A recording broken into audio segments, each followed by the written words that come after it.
Motility కూడా ఎలా ఉందో దీని నుంచి చూసుకోవచ్చు మనం. ఓకే, అంటే స్పమ్లో కణాలు అంటే ఏ టైం వరకు బతికి ఉంటాయి?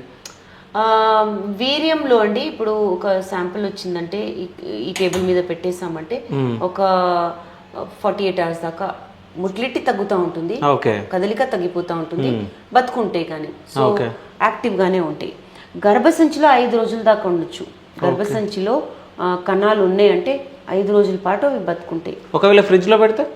ఫ్రిడ్జ్ లో బతకవు, అది ఫ్రిడ్జ్ లో కాదు, రూమ్ టెంపరేచర్ ఇలా టెంపరేచర్లో 37 degrees కూడా కాదు, ఈ రూమ్ టెంపరేచర్ లాంటి టెంపరేచర్లో పెడితే 48 hours 48 గంటలు బయట పెట్టచ్చు. కానీ కదలిక తగ్గిపోతూ ఉంటుంది, క్వాలిటీ తగ్గిపోతూ ఉంటుంది. సో బతుకున్నాయా లేవా అనే ప్రశ్నకి ఇది జవాబు.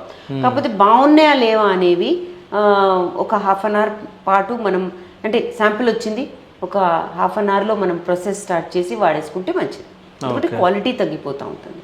సో అంటే ఒక పర్సన్కి ఇజాకులేషన్ అవ్వట్లేదు అంటే అంటే ఏం ప్రాబ్లం అయి ఉంటుంది? ఫస్ట్ స్ట్రెస్ అండి, ఒత్తిడి ఉండొచ్చు, స్ట్రెస్ ఉండొచ్చు, చెప్పాను కదా కొత్త ప్రదేశానికి వచ్చినప్పుడు. రెండోది ఎరెక్టైల్ డిస్ఫంక్షన్. ఈ ఎరెక్టైల్ డిస్ఫంక్షన్ హార్మోన్ ఇంబ్యాలెన్స్ వల్ల అవ్వచ్చు, మళ్ళీ స్ట్రెస్ వల్ల ఉండొచ్చు, జెనెటిక్ కారణాల వల్ల కావచ్చు, ఇలాంటి కారణాల వల్ల కావచ్చు.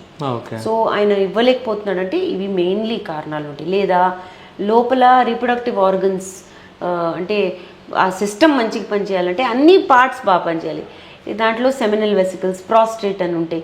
ఇవన్నీ కూడా ఆ ఫ్లూయిడ్ని కంట్రిబ్యూట్ చేస్తాయి. సెమినల్ వెసికల్స్ నుంచి కొంచెం ఫ్లూయిడ్, ప్రాస్టేట్ నుంచి కొంచెం ఫ్లూయిడ్ వచ్చి కణాలు బయటకు వస్తాయి.